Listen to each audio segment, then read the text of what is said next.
बोलने का समय दिया। ये बहुत ही महत्वपूर्ण विभाग है जिस पर हम चर्चा के लिए आए हुए हैं। मेरा आपके माध्यम से इस सदन में माननीय मंत्री महोदय जी से निवेदन है कि आज के हालात और वर्ष 2011 के हालात में जमीन आसमान का अंतर है।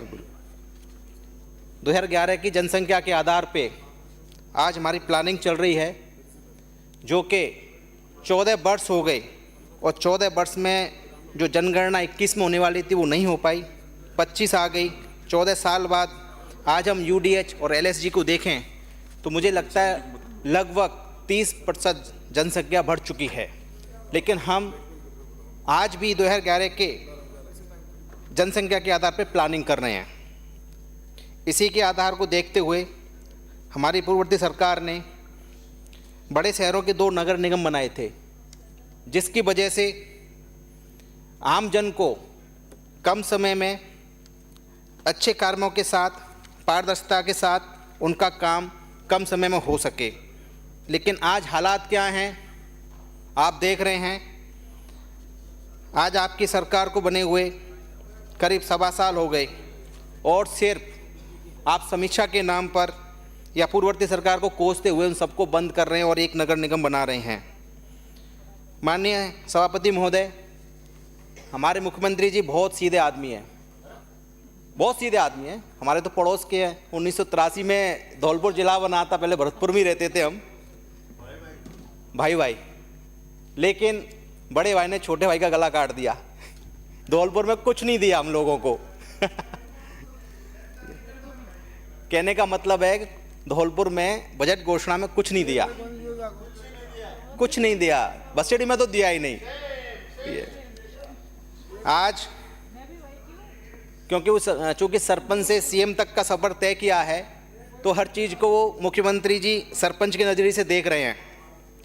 मेरा आपसे मानना है कि हमारी सरकार ने 56 हमारी नगर पालिका बनाई थी, और आज समाचार पत्रों में जो आया था कि डबल इंजन की सरकार 56 नगर पालिकाओं को ख़त्म करने की कवायद शुरू कर दी है।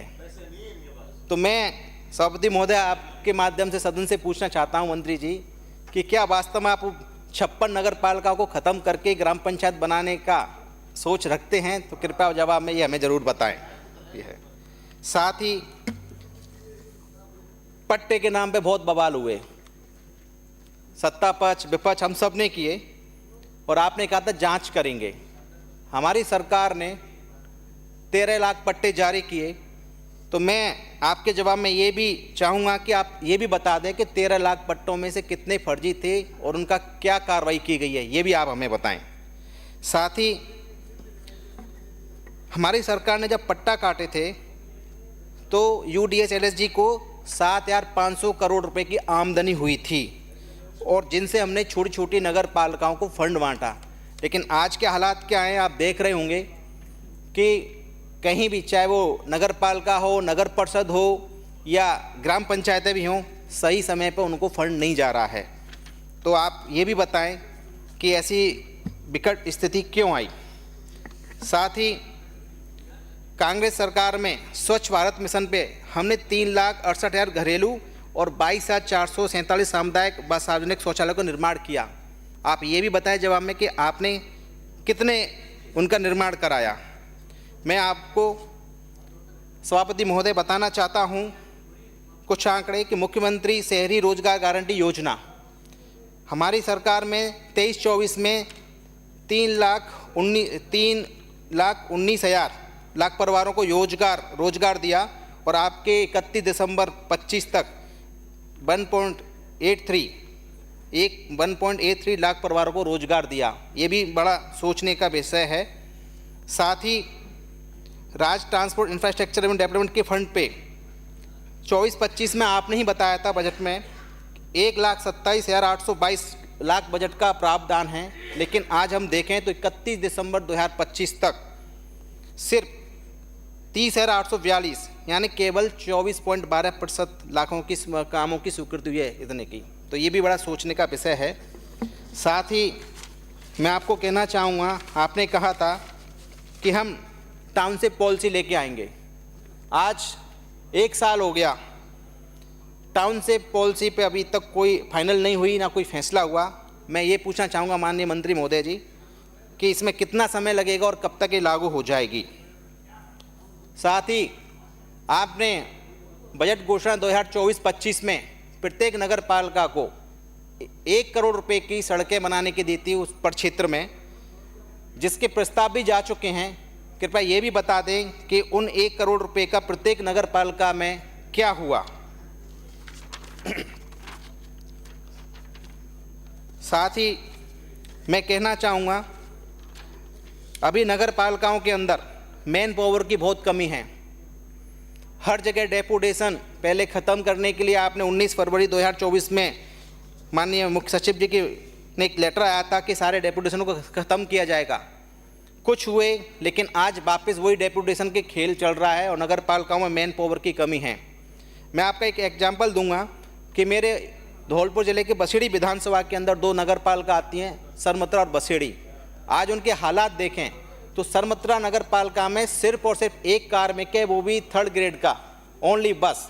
बाकी सारे प्राइवेट लगे हुए हैं या डेपुटेशन पे लगे हुए हैं। यही हालात हमारे बसेड़ी नगर पालिका के अंदर है।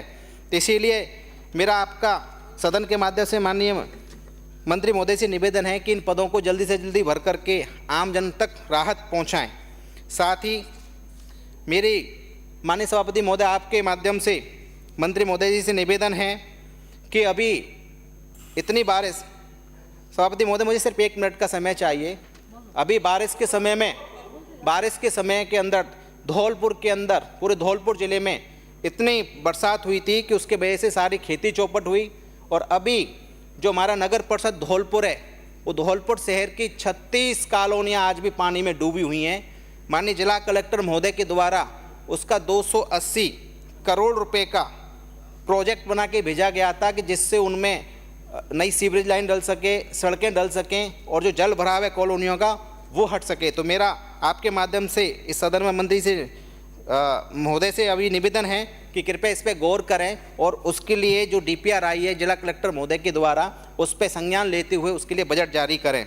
साथ ही हमारे नगर पालिका, मेरे विधानसभा क्षेत्र की नगर पालिका बसेड़ी और सरमत्रा में जैसे कि उनके लिए भवन नहीं है या नवीन आश्रय स्थल नहीं है और उनके लिए निकासी के लिए नवीन फायर स्टेशन के लिए नहीं है, तो मेरा आपसे माध्यम है कि इन पर विचार किया जाए।